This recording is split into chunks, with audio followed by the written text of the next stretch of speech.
Oi, tudo bem? Eu vim hoje aqui bater um pequeno papo com você sobre, adivinha, o carnaval que está chegando aí. Sei que muitas das histórias você já conhece. Você deve saber, por exemplo, da entrada no Brasil dessa festividade, com as características que ele tinha em Portugal, o intrudo, que era uma brincadeira um pouco caótica de arremessar coisas nas pessoas, nas ruas, água, laranjas e às vezes até coisas menos cotadas.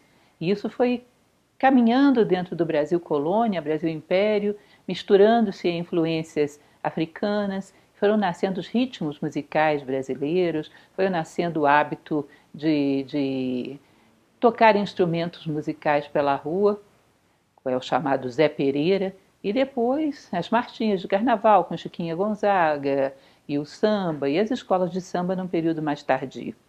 Também já devem ter ouvido falar a respeito da etimologia, provavelmente vinda de carnivales. Até nisso existe polêmica, não é uma coisa muito certa, mas o carnivale latino significava a deusa carne, provavelmente de um latim tardio que fazia referência à quaresma, que começava logo depois, onde havia toda uma série de restrições, inclusive a se comer carne.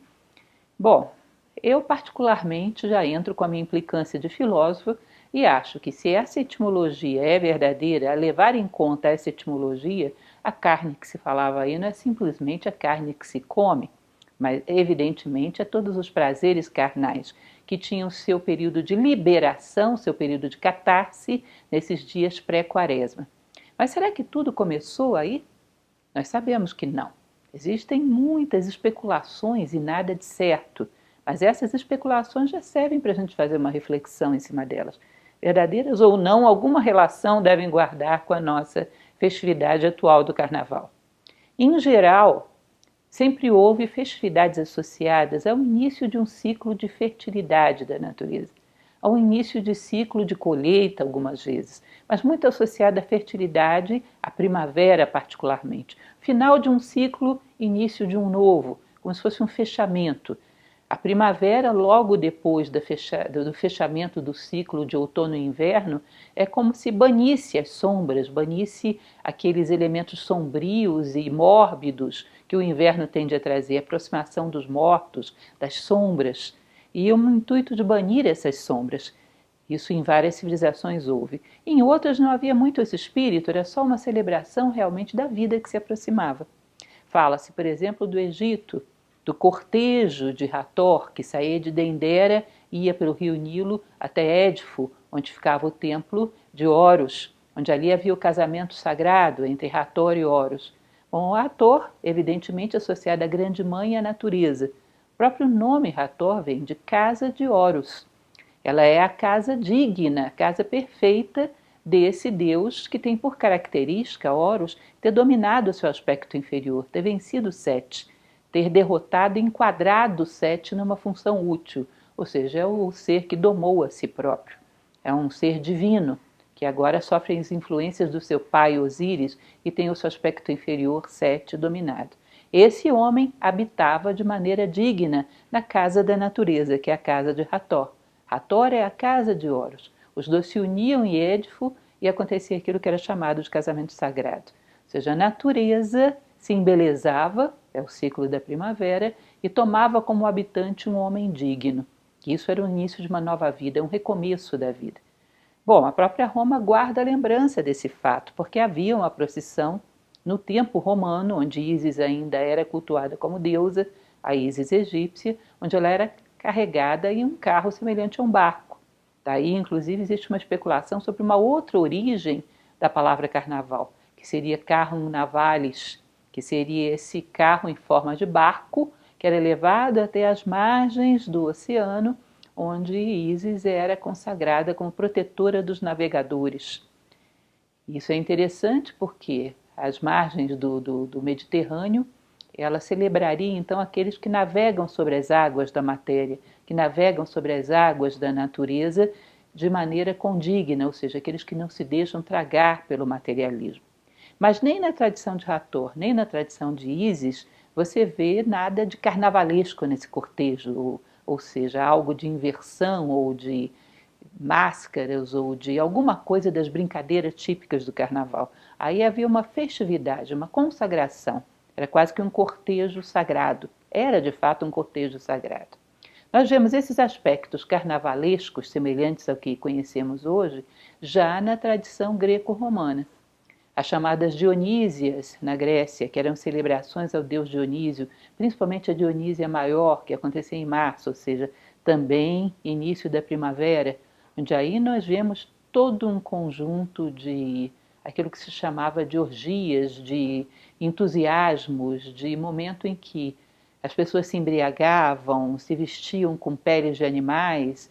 Era o desejo da posse do Deus, o desejo do enteos, que significa Deus dentro de nós, do Dionísios baixar e tomar posse da vida dos homens. Então havia essa espécie de embriaguez orgiástica, onde os costumes, os protocolos sociais eram quebrados.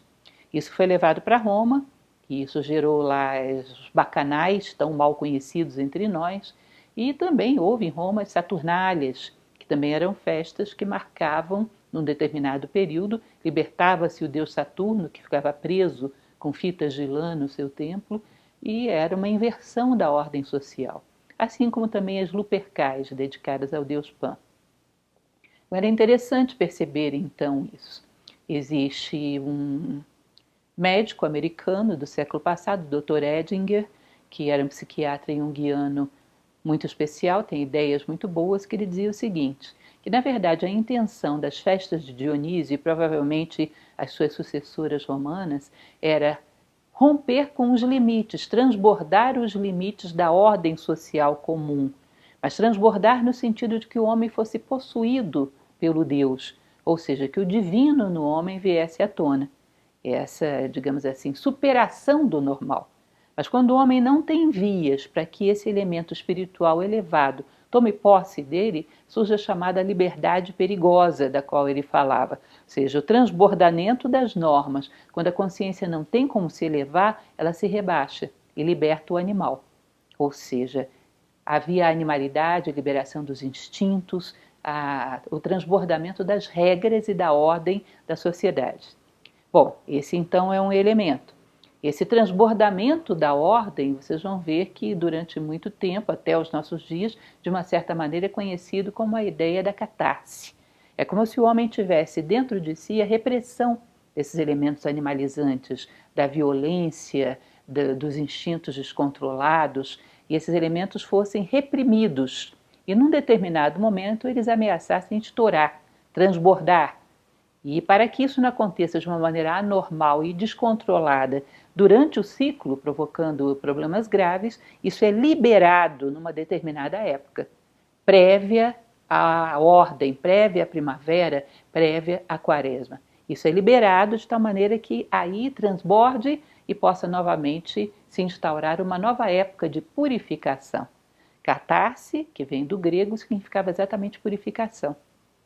Então, se nós formos pegar, por exemplo, na medicina, o termo catártico é aplicado a medicamentos que são laxantes, que de uma maneira ou outra liberam as impurezas do corpo.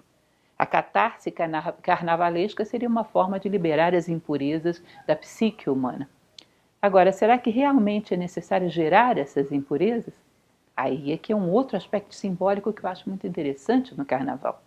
Considera-se que o ser humano poderia, sim, cada vez mais romper aquilo que o Dr. Edinger falava, romper essa barreira que o afasta do super-homem nietzschiano, da ideia do ser humano que superou o animalesco e que, ao romper as barreiras, transborda em elementos divinos e não em elementos animalescos.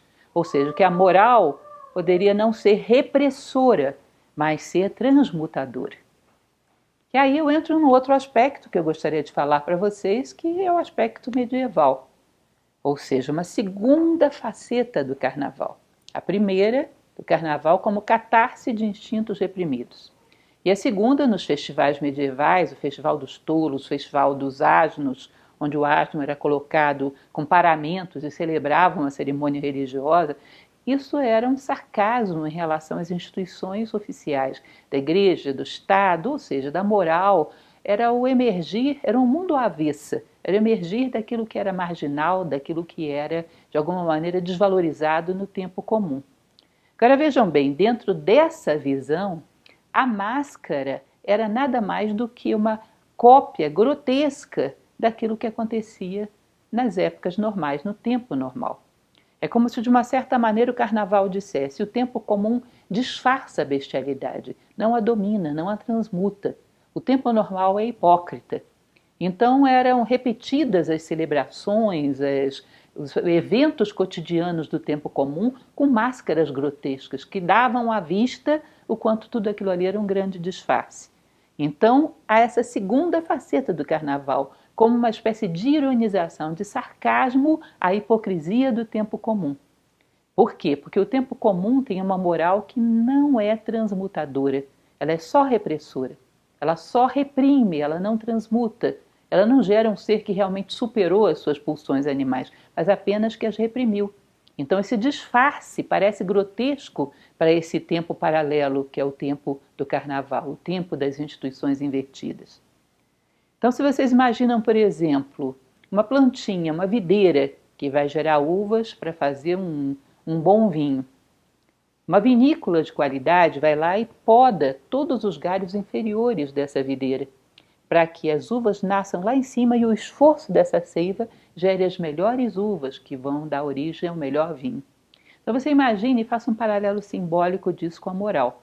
É como se a gente quisesse podar os instintos, as pulsões inferiores, a violência, a animalidade, para que essa seiva subisse e produzisse as melhores uvas. Mas já não temos a energia necessária, nem o autodomínio necessário para fazer com que essa seiva se eleve. Então é como se a gente pendurasse umas uvinhas de plástico lá no alto da videira, para dar a impressão de que fizemos essa transmutação. Mas na verdade a seiva está toda reprimida nos seus níveis inferiores. E essa hipocrisia é então aflorada e ridicularizada nas festividades de carnaval. Então são alguns elementos para a gente parar e pensar. Se nós abolimos as regras num determinado momento, o que teria que aflorar em nós se nós realmente utilizamos as regras com consciência, de tal maneira que elas nos tornam com o paladar mais depurados, afins a algo mais nobre e mais humano? Ou se nós somos simplesmente adestrados por normas sociais que reprimem, mas que não transmutam. Nada contra nos divertirmos no carnaval, nada contra a alegria, sem excesso de bestialidade, é claro. Nada contra repetirmos aquela alegria dos tempos primordiais, mas sabendo que a bestialidade, como reprimenda, como máscara sarcástica do tempo comum, pode gerar uma reflexão no tempo comum, para que a gente de fato supere essa máscara grotesca da hipocrisia e sejamos de fato mais humanos. Pensem um pouquinho a esse respeito. Quando vestirem as suas fantasias, quando forem comemorar, que seja alegria, que não seja sarcasmo, e que o tempo comum também se transmute a partir dessa crítica que é feita pelo carnaval. Obrigada e bom carnaval a todos.